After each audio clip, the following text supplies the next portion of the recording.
तो हम शुरू करने वाले। तो आज हम जानेंगे भगवान के 8वें अवतार ऋषभ देव के बारे में, जो राजा नबी के पुत्र और एक आदर्शवादी आध्यात्मिक नेता है। उनके बारे में जानेंगे आज। सो द स्क्रीन सो दिखाई दे रहे हैं, स्क्रीन विजिबल।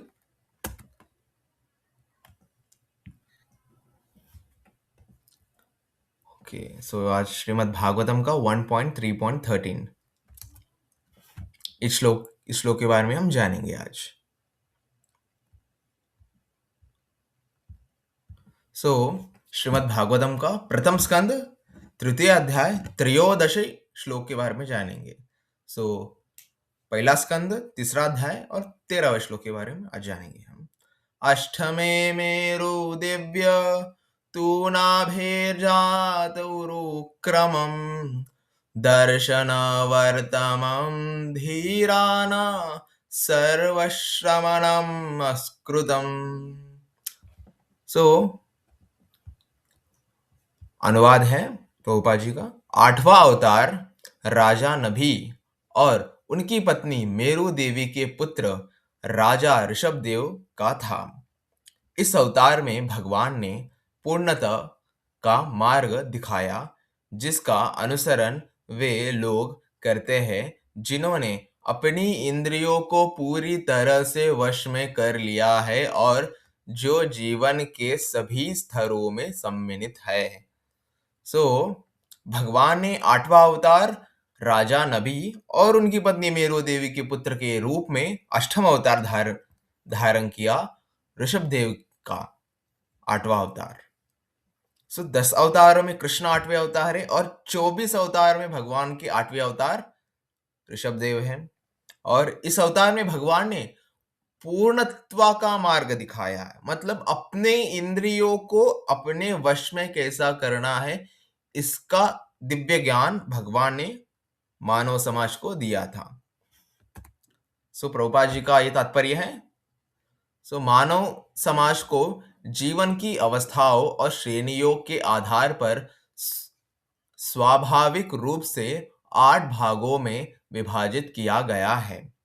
व्यवसाय के 4 भाग हैं और सांस्कृतिक उन्नति के 4 भाग हैं। सो बुद्धिजीवी वर्ग, प्रशासनिक वर्ग, उत्पादन वर्ग और श्रमिक वर्ग व्यवसाय के 4 भाग हैं। विद्यार्थी जीवन, गृहस्थ जीवन, संन्यास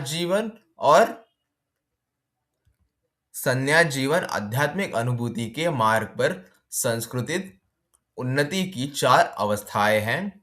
इनमें से संन्यास अवस्था को सर्वोच्च माना जाता है और सन्यासी सभी श्रेणियों के लिए स्वाभाविक रूप से आध्यात्मिक गुरु होता है।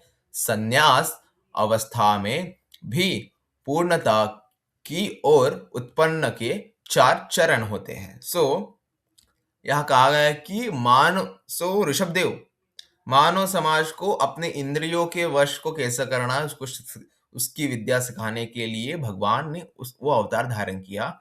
और मानव समाज को जीवन की अवस्थाओं और श्रेणियों के आधार पर स्वयंभौमिक रूप से 8 भागों में विभाजित किया गया है, जिसे वर्णाश्रम धर्म सिस्टम कहते हैं, जिसमें 4 वर्ण होते हैं और 4 आश्रम। 4 वर्ण फर्स्टली जान लेते हैं क्या है। फर्स्टली 4 आश्रम जान लेते हैं। ब्रह्मचार्य आश्रम, गृहस्थाश्रम, वानप्रस्थाश्रम और संन्यास आश्रम, ये 4 आश्रम है। और 4 वर्ण जान लेते हैं। ब्राह्मण, क्षत्रिय, वैश्य और शूद्र। Is it? और वो जान लेते हैं ब्राह्मण मतलब बुद्धिजीवी वर्ग, जो टीचिंग क्वालिटीज देते हैं, जो टीचर्स होते हैं ना, वो ब्राह्मण्स होते हैं। और जो भगवान के बारे में जो टीच करने के लिए इंटरेस्टेड होता है वो ब्राह्मण। और क्षत्रिय प्रशासक वर्ग मतलब government officers, army, police, navy, ये क्षत्रिय होते हैं। और ब्राह्मण, क्षत्रिय, वैश्य मतलब बिजनेसमैन होते हैं ना, जो अपने प्रोडक्ट का मार्केटिंग या फिर सेल और परचेज करते हैं, वो वैश्य है। और शूद्र श्रमिक आश्रम, सर्विस प्रोवाइडर जो जॉब करते हैं ना, वो शूद्र है। Is it? ब्राह्मण वैश्य, ब्राह्मण, क्षत्रिय, वैश्य और शूद्र। क्लियर? ब्राह्मण मतलब बुद्धिजीवी वर्ग, और क्षत्रिय मतलब प्रशासनिक वर्ग, वैश्य मतलब उत्पादक वर्ग, और शूद्र मतलब श्रमिक वर्ग। Is it clear? और जो आगे के जो वर्ण है, ब्रह्मचार्य आश्रम, गृहस्थ आश्रम, वानप्रस्थ आश्रम, संन्यास आश्रम। ब्रह्मचार्य आश्रम मतलब क्या? विद्यार्थी जीवन। सो फर्स्टली 4 विभागों में मनुष्य का जीवन है। सो फर्स्टली एज ऑफ 1 से एज ऑफ 25 तक मनुष्य हो, स्त्री हो या पुरुष, उसको कंप्लीटली ब्रह्मचार्य का निर्वाहन करना पड़ेगा। ब्रह्मचार्य का विद्यार्थी जीवन ब्रह्मचार्य जीवन होता है। न ही इस 25 साल में न स्त्री पुरुष का चिंतन कर सकती है, ना पुरुष स्त्री का चिंतन कर सकते। कंप्लीटली अखंड ब्रह्मचार्य का पालन करना है द एज ऑफ 25 तक। द एज ऑफ 25 होने के बाद आपको गृहस्थ आश्रम में जाने की अनुमति है, शास्त्र देता है गृहस्थ आश्रम में। Is it? सो फर्स्ट ब्रह्मचार्य आश्रम, सेकंड गृहस्थ जीवन। गृहस्थ जीवन में हमारा तात्पर्य क्या होता है? गृहस्थ जीवन में पति पत्नी एक संबंध में आते हैं, और उनका उनका गोल क्या होता है पता है? उनका गोल होता है कृष्ण की प्रसन्नता। कृष्ण को कैसे प्रसन्न कर सकते हैं? गृहस्थ जीवन में भी गृहस्थ जीवन में कृष्ण को कैसे प्रसन्न कर सकते हैं? सो एक मतलब विवाहित भक्तगण जब एक जोड़े में जुड़ते हैं, उसके बाद वो भगवान की प्रसन्नता के लिए वहां कर्म करते हैं। सो गृहस्थ आश्रम कितने साल का होता है? 25 साल तक ब्रह्मचार्य आश्रम। 1 साल से 25 साल तक ब्रह्मचार्य आश्रम, जो अखंड ब्रह्मचार्य का निर्वहन करना पड़ता है। उसके बाद 25 के बाद 26 से 50 तक गृहस्थ आश्रम। Is it? 26 से 50 तक गृहस्थ आश्रम। उसके बाद रिटायरमेंट एज 50 से 75 रिटायरमेंट एज होता है। सो 50 से 75 तक ये पीरियड होता है ना, ये वानप्रस्थ आश्रम, जिससे आपको अपने सभी रिस्पॉन्सिबिलिटी को त्याग देना होता है, और अपने मन बुद्धि सब कुछ भगवान को सौंप देना होता है, और फुल टाइम भगवान कृष्ण का ही चिंतन करना होता है। जो हम अभी हम मतलब ब्रह्मचर्य आश्रम में है। सो ब्रह्मचर्य आश्रम में है तो हमारा कुछ रिस्पॉन्सिबिलिटी होता है, पढ़ाई करना या फिर जॉब की प्रिपरेशन करना। उसके बाद गृहस्थ आश्रम में हम श्रम करते हैं, जॉब करते हैं, और साधना और मटेरियल लाइफ हम मेंटेन करते हैं। उसके बाद जो वानप्रस्थ आश्रम होता है ना, उसमें आपको मटेरियली कुछ करना ही नहीं होता। 100% स्पिरिचुअल करना पड़ता है। 100% इधर 50% आप, अगर हम अभी स्टूडेंट्स हैं, सो हम पढ़ाई, कॉलेज या फिर हम पार्ट टाइम जॉब करते हैं, वो मेंटेन करते हुए हमारी साधना करते हैं। उसके बाद पढ़ाई खत्म होने के बाद हम जब जॉब को जाते हैं, या फिर बिजनेस, या फिर कोई भी टीचिंग क्वालिटीज हो, बिजनेस करते हो, तो हम जाते हैं वहाँ। हमारा ध्येय क्या होता है? 50% मटेरियल लाइफ, 50% स्पिरिचुअल लाइफ। धन कमाना, श्रम करना, कर्म करना, उसी कर्मानुसार जो धन होता है वो भगवान की सेवा में लगाना। ऐसे हम 50% मटेरियल लाइफ, 50% स्पिरिचुअल लाइफ में होते हैं, ब्रह्मचर्य आश्रम में और गृहस्थ आश्रम में। उसके बाद जब हम वानप्रस्थ आश्रम में होते हैं ना, तब हमें पूरा 100% कृष्णा कॉन्शियसनेस, 100% स्पिरिचुअल लाइफ को हम जी सकते हैं। 100% सोच, जल्दी उठ के साधना करनी पड़ती है, गीता पढ़ना पड़ता है, प्रचार करना पड़ता है। 50 to 75, देन 50 to 75 होने के बाद 75 to 100 ये पीरियड होते हैं ना, ये सन्यासी आश्रम। यहाँ आपको संसार को त्याग देना पड़ता है। देन आप वानप्रस्थ आश्रम को भी संसार को त्याग करके आप इस्कॉन ज्वाइन कर सकते हैं। जो प्रभु जी होते हैं उनके लिए ये वानप्रस्थ आश्रम में आप इस्कॉन को ज्वाइन कर सकते हैं। देन 50 to 75 इस एज पीरियड में, इज इट? एंड 75 to 100 ये पीरियड होता है सन्यासी आश्रम। सो इस पीरियड को बहुत कम लोग जा पाते हैं। देन अभी जीना 100 साल जो जीते हैं वो सबसे उच्च कोटि के मानव कहलाते हैं, भक्त नहीं, मानव कहलाते हैं, उच्च कोटि के मानव। 100 साल जीना तो अभी संभव नहीं है कलयुग में। जो उच्च कोटि के मानव होते हैं वही जी सकते हैं 100 साल तक। So clear? और उसमें जो संन्यास आश्रम है ना, उसको सर्वोत्तम माना गया है और वो संन्यास आश्रम स्वाभाविक रूप में आध्यात्मिक गुरु होता है। आध्यात्मिक गुरु, दीक्षा गुरु होते हैं। Is it? जो अभी ऋत्विकवाद चल रहा है अभी, उन्होंने क्या कहा कि प्रभुपाद इज अ फाइनल गुरु, दीक्षा गुरु। प्रभुपाद के बाद कोई दीक्षा गुरु हो नहीं सकता। लेकिन लेकिन प्रभुपाद जी ऐसा क्यों करते हैं? प्रभुपाद जी ने ऐसा क्यों कहा कि ये संस्था 1000 साल तक ये गुरु शिष्य परंपरा चलेगी, गुरु शिष्य परंपरा चलेगी, मेरे बाद मेरे शिष्य गुरु बनेंगे, उनके शिष्य गुरु बनेंगे। ऐसा प्रभुपाद जी ने क्यों कहा?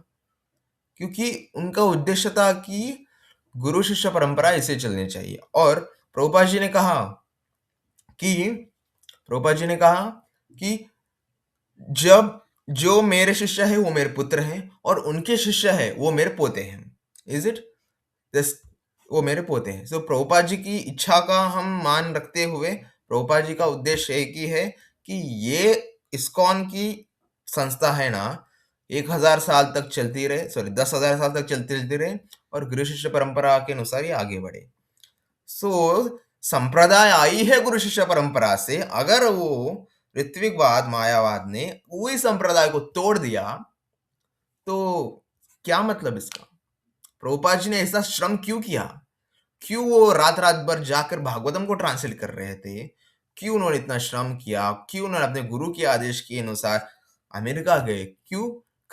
क्योंकि सबको भक्ति प्राप्त हो, सभी संप्रदाय में आए, सभी गोलोक जाए, इसलिए प्रभुपाद ने इतना इतना श्रम किया। और जिस संप्रदाय को मेंटेन करने के लिए हमारे आचार्यों ने, प्रभुपाद ने, षड गोस्वामियों ने इतना श्रम किया, उसी संप्रदाय को ऋत्विक लोगों ने तोड़ दिया वही। Is it? जो इस्कॉन बेंगलुरु वो ऋत्विक में आता है और हरे कृष्णा टेम्पल वो ऋत्विक में आता है और अपना वृंदावन चंद्रोदय टेम्पल वो भी ऋत्विक में आता है।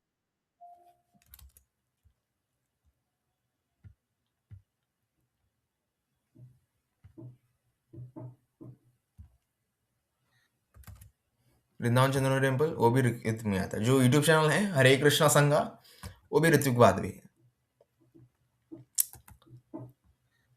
और अपने जो गीव गीता है वृंदावन चंद्रदास वो भी ऋत्विक में आता है।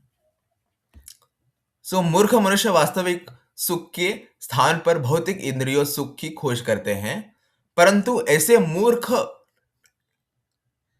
यह भूल जाते हैं कि इंद्रिय सुखों से प्राप्त होने वाला क्षणिक सुख तो कुत्ते और सूअर भी भोगते हैं। कोई भी पशु, पक्षी या जानवर इस इंद्रिय सुख से वंचित नहीं है। मनुष्य सहित प्रत्येक जीव में ऐसा सुख असीम रूप से प्राप्त किया जा सकता है, परंतु मनुष्य का शरीर ऐसे सस्ते सुखों के लिए नहीं बना है। मनुष्य का जीवन आध्यात्मिक अनुभूति द्वारा शाश्वत और असीम सुख प्राप्त करने के लिए बना है।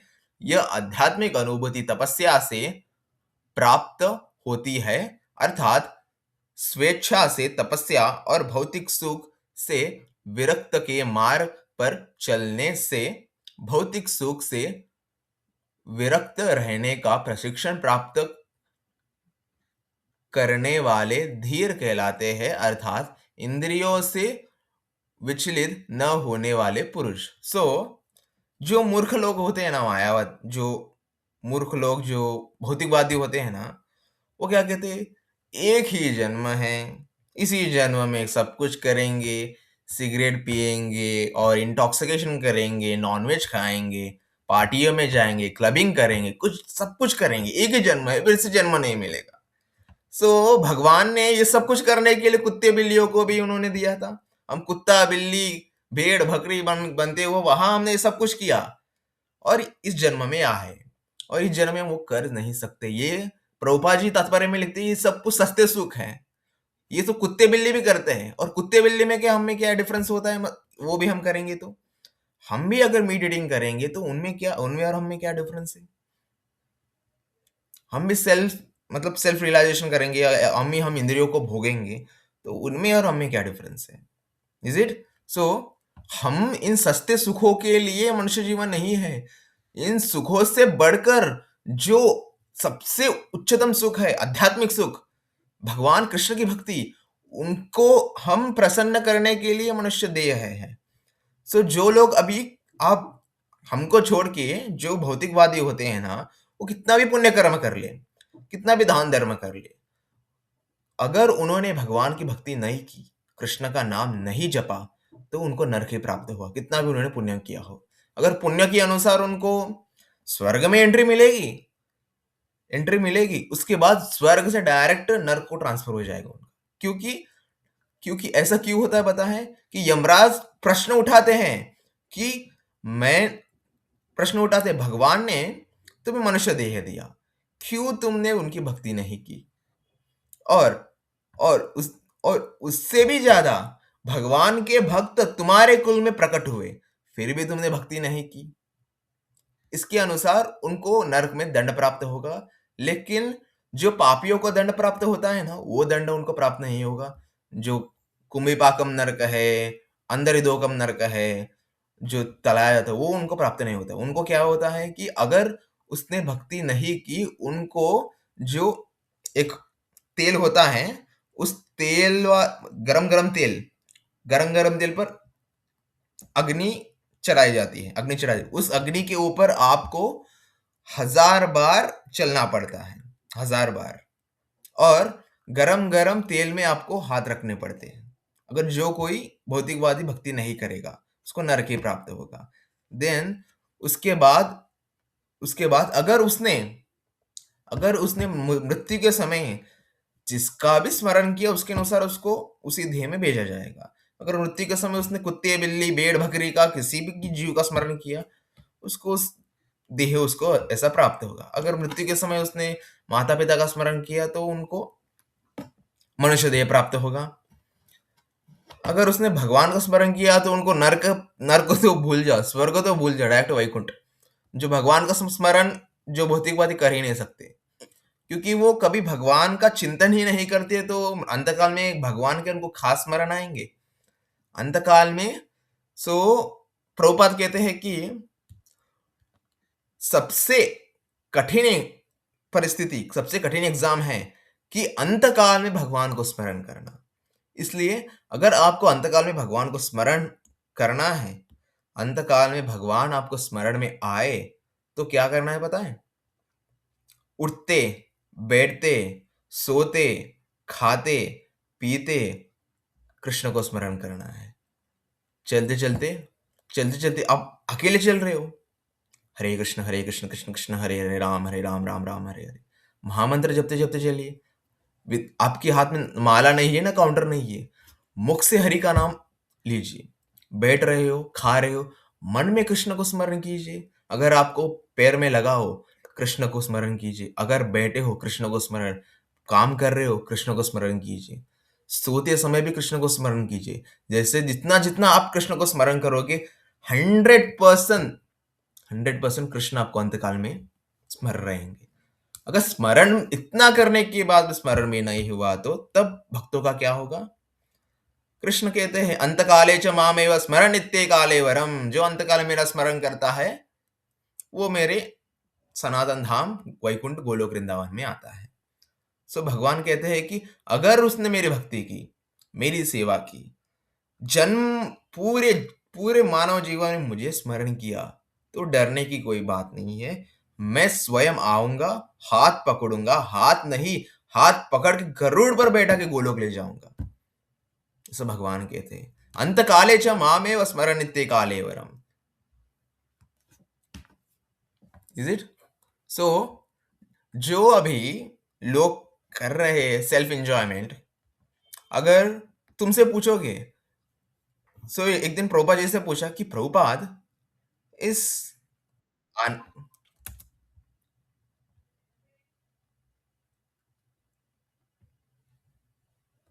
प्रभुपाद जी से एक ने पूछा, मतलब एक भौतिकवादी व्यक्ति आए थे प्रभुपाद जी के, प्रभुपाद, अब इस यहाँ अभी लोग एंजॉयमेंट कर रहे हैं, पार्टीज कर रहे हैं, क्लबिंग कर रहे हैं, आप साधु संत बन कर बैठे हैं। अगर आपको पता चला कि मृत्यु के बाद कृष्ण है जैसा कोई है ही नहीं। कृष्ण एक काल्पनिक पात्र ही है। तो आपका जीवन खत्म हो जाएगा ना। मतलब आप कितना कुछ कर सकते थे, क्लबिंग कर सकते थे, पार्टी कर सकते थे, इंद्रिय तृप्ति कर सकते थे, सेल्फ एन्जॉयमेंट कर सकते थे। आपका जीवन व्यर्थ ही हो जाएगा ना। प्रभुपाद जी ने सुंदर उत्तर दिया, हमारा जीवन व्यर्थ नहीं, वैसे भी हमने इंद्रियों को सुखों को भोगा ही। आध्यात्मिक इंद्रिय तृप्ति, एकादशी उत्सव, नरसिंह चतुर्दशी उत्सव, ये उत्सव, वो कीर्तन, हमने इंद्रियों को भोगा ही। आप बारात में डांस करते हैं, हम कीर्तन में करते हैं। और आप होटल में खाते हैं, हम भगवान को शुद्ध प्रसाद खाते हैं। सो आप मूवीज देखते हैं, हम वही मूवी को अनुभव करते हैं कृष्ण कथा के माध्यम से। और आप बिजनेस करते हैं और भगवान के ग्रंथों का प्रचार करते हैं। आपने जो किया वो भी हमने ही किया। सो प्रभुपाद जी ने कहा कि यही प्रश्न मैं आपको पलट के पूछता हूँ। आपने इंद्र तृप्ति की सब कुछ किया, मरने के बाद साक्षात अनुभव हुआ कृष्ण है, तो आप तो फंस गए। Is it? सो हम जो भी आपसे पूछें कि तुम बहुत कुछ कर सकते थे, इंदिरा तृप्ति कर सकते, भोग कर सकते थे, जो नॉनवेज छोड़ दिया, व्यभिचार छोड़ दिया, इंटॉक्सिकेशन छोड़ दिया, और गैम्बलिंग छोड़ दी, स्त्री संग छोड़ दिया, सब कुछ छोड़ छोड़ के साधु संत बने फिर रहे हो, शुद्ध आचरण कर रहे हो। लोग यहाँ 21st सेंचुरी है, लोग एंजॉयमेंट कर रहे हैं, इंद्रियों को भोग रहे हैं, तुम ऐसे बैठे हो। तो आपका सरल उत्तर होना चाहिए, कुत्ते बिल्ली भी इंद्रियों को भोग रहे हैं, और उनमें और हमें क्या फर्क है। इसलिए जो वास्तविक मनुष्य होता है ना, वो अपने इंद्रियों को नहीं बल्कि कृष्ण की इंद्रियों को संतुष्ट करता है। ये वास्तविक भक्त होता है। प्रभुपाद जी कहते हैं कि we are not enjoying our self emotions, we are enjoy Krishna self emotions. So हम हमारी इंद्रियों को प्रसन्न कर नहीं सकते, क्योंकि ये हमारा उद्देश्य नहीं है। हमारा उद्देश्य है जो सुप्रीम एंजॉयर है भगवान कृष्ण, उनकी इंद्रियों को संतुष्ट करना हमारा उद्देश्य है। Is it? केवल यही धीर सन्यासी की केवल यही धीर सन्यासी की दीक्षा ग्रहण कर सकता है और धीरे धीरे परमहंस के पद पहुंच सकता है, जिसकी समझ के सभी सदस्य पूजा करते हैं। राजा ऋषभ ने इस उपदेश का प्रचार किया और अंतिम अवस्था में वे भौतिक शारीरिक आवश्यकताओं से पूर्णतः विरक्त हो गए, जो एक दुर्लभ अवस्था है जिसका अनुकरण मूर्ख को नहीं करना चाहिए, बल्कि सभी को इसका अनुकरण करना चाहिए। प्रभुपाद जी तात्पर्य में लिखते हैं, जो भगवान की शुद्ध भक्ति करता है वो धीर सन्यासी की दीक्षा ग्रहण कर सकता है। जो सन्यासी होते हैं ना, उनको उनको दीक्षा देने की अनुमति होती है, और धीरे धीरे परमहंस के पद पर वो पहुंचता है, परमहंस के पद पर वो पहुंचता है, और जिसके समाज के सभी सदस्य उनकी पूजा करते हैं। गुरुदेव होते हैं ना, गुरु महाराज, हमारे गुरु महाराज है परम पूजनीय हिज होलीनेस लोकनाथ स्वामी महाराज। गुरु महाराज हमारे लिए पूजनीय होते हैं। गुरु और कृष्ण में कोई डिफरेंस नहीं है। Is it? हम जान लेते हैं, गुरु और कृष्ण में कोई भी डिफरेंस नहीं है। गुरु जीव तत्व है और कृष्ण विष्णु तत्व है। गुरु नित्य सिद्ध है तो कृष्ण नियंत्रक है, और गुरु साधना सिद्ध है तो भगवान सेव्य भगवान है। गुरु कृपा शक्ति है तो भगवान वर्शिप, मतलब भगवान, गुरु कृपा शक्ति है तो भगवान में कृपा शक्ति है। और गुरु रासलीला नहीं कर सकते, जो फेक गुरु होते हैं ना, अभी हम बता नहीं सकते कि संसार में अभी फेक गुरु हैं, मतलब जो अपने नाम से संस्था शुरू करते हैं। जो गुरु लोग अभी एक इस्कॉन को छोड़ के बाहर के जो गुरु होते हैं ना, पोस्टर में देखो गुरु का नाम बड़े बड़े अक्षरों में होता है, गुरु का नाम बड़े बड़े अक्षरों में, और वह भगवान को देखोगे, भगवान को तो दिख ही नहीं सकते। नाम छोड़ो, भगवान को भी नहीं रखते। वह इस्कॉन की किसी भी पोस्टर को देखो, गुरु का नाम छोटा, भगवान का नाम बड़ा होता है। प्रभुपाद जी का फोटो है ना, एकदम छोटा सा होता है, लेकिन भगवान का फोटो बड़ा होता है। हम यहाँ भगवान को बड़ा और गुरु को छोटा दिखाते हैं। और गुरु होता है ना, रासलीला नहीं कर सकते, भगवान कर सकते हैं। और गुरु सेवक भगवान होते हैं और भगवान सेव्य भगवान होते हैं। और भगवान भजनीय है, हम भगवान का भजन कर सकते हैं और गुरु की सेवा हम कर सकते हैं। सो गुरु सर्वेंट गॉड होते हैं और कृष्ण वर्शिप गॉड होते हैं। Is it?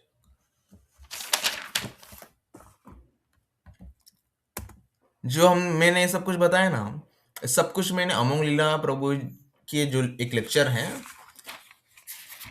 The reviving value, उनका यूट्यूब चैनल है, उस पर लिया था। The true identity of a real Guru and गुरु घंटाल, जो उनका टॉपिक है, उससे मैंने पॉइंट्स बनाए, उसमें क्लियरली उन्होंने मेंशन किया है।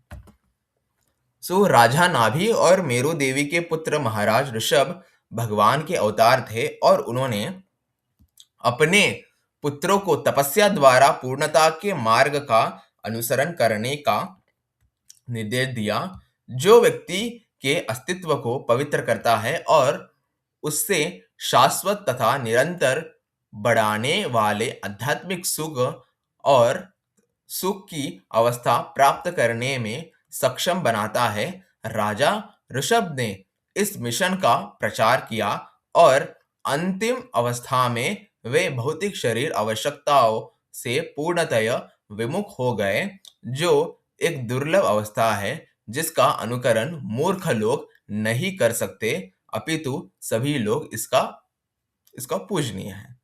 सो यहाँ राजा नाभि और मेरू के पुत्र ऋषभ देव, उन्होंने जो भगवान कृष्ण के 8वें अवतार है, उन्होंने तपस्या, ज्ञान, वैराग्य और संन्यास का जीवन उन्होंने अपनाया था और उन्होंने पवित्र मन और अस्तित्व के साथ शाश्वत रूप से इंद्रियों को अपने नियंत्रित करने के लिए आध्यात्मिक सुख की अवस्था प्राप्त करने में सक्षम कैसे बनना उन्होंने सिखाया और उन्होंने इस मिशन को आगे बढ़ाया और अंतिम अवस्था में वे भौतिक शरीर की आवश्यकताओं से परिपूर्णतः विमुख हो गए। अंतिम अवस्था में। सो ये जान लीजिए, जिस प्रकार आप भगवान कृष्ण की भक्ति में, कृष्णा कॉन्शियसनेस डिवोशनल पाथ में अगर आगे बढ़ते जाओगे तो आपको इस भौतिक सुखों के ऊपर आपको रुचि नहीं रहेगी। Is it? लोग मूवीज देखने जाते हैं और आपकी रुचि कृष्ण कथा में होती है। Is it? लोग गाने सुनते हैं, आपकी रुचि भजन में होती है। और लोग क्लबिंग करते हैं और आपकी रुचि संकीर्तन में होती है। Is it? जिस प्रकार आप भक्ति में आगे बढ़ते जाते हैं। ओके, सो जो मूर्ख लोग होते हैं ना, वो आध्यात्मिक जीवन को अपना नहीं सकते क्योंकि उनको वो ज्ञान ही नहीं होता, वो नॉलेज ही नहीं होता। जिस पर गुरु गौरांग और कृष्ण की विशिष्ट कृपा होती है और परम वैष्णव भगवान शिव की कृपा होती है, वो ही कृष्ण का नाम जपता है। Is it? अब बहुत लोग देख लीजिए, ओम नमः शिवाय कहते हैं और वो इंटॉक्सिकेशन और मांसाहार करते हैं। शिव जी को पूजते हैं लेकिन मांसाहार करते हैं। सो कहीं भी आप देख लीजिए, कृष्ण का भक्त हो, राम का भक्त हो, मतलब प्रॉपर भक्त हो कृष्ण का, वो कभी मांसाहार नहीं करता, व्यभिचार नहीं करता, इंटॉक्सिकेशन नहीं करता, गैम्बलिंग नहीं करता। विष्णु के भक्त जो शिव के भी भक्त नहीं करते, लेकिन जो अपने आप को भक्त मानते हैं लेकिन प्रॉपर तरीका से वो भक्ति नहीं करते, अपने आप को भक्त मानते शिव जी का। शिव हमारे आराध्य है, लेकिन वो व्यक्ति मांसाहार भी करते हैं, नॉनवेज भी खाते हैं और इंटॉक्सिकेशन भी करते हैं। सो ऐसे व्यक्ति अगर राइट वे से अगर शिव जी की आप भक्ति करोगे तो डैम श्योर शिव जी आपसे प्रसन्न होके आपको भगवान कृष्ण की भक्ति आपको प्राप्त हो जाएगी। सो अगर राइट वे से अगर शिव जी की ने भक्ति की, शिव जी उससे प्रसन्न नहीं हुए, तो उसको भगवान शिव का सदाशिव धाम कैलाश प्राप्त होगा। वहां जाने के बाद शिव शिव शिव कहेंगे, आओ मेरे साथ मेरे आराध्य भगवान कृष्ण का ध्यान करो। वहां जाके भी हम हरे कृष्ण महामंत्र करेंगे, संकीर्तन करेंगे और शिव जी प्रसन्न होके कहेंगे, तुम अभी तैयार हो, तुम्हें मेरे हृदय का प्रेम मैं तुम्हें सौंपता हूँ और तुम्हारा जन्म एक वैष्णव कुटुंब में होगा। तो हम फिर से जन्म लेंगे, विष्णु और कृष्ण की भक्ति करने लगेंगे। अगर आपने इसी ध्येय में शिव जी आपसे प्रसन्न हो गए, मानव जन्म में ही आपको विष्णु तत्व, भगवान कृष्ण की भक्ति आपको प्राप्त होगी। यही हम विराम देते हैं सेशन को। हम जानेंगे राधा पृथु के बारे में, जो पुराणों में वर्णित एक राजा, एक धर्मात्मा राजा हैं। उनके बारे में हम कल जानेंगे।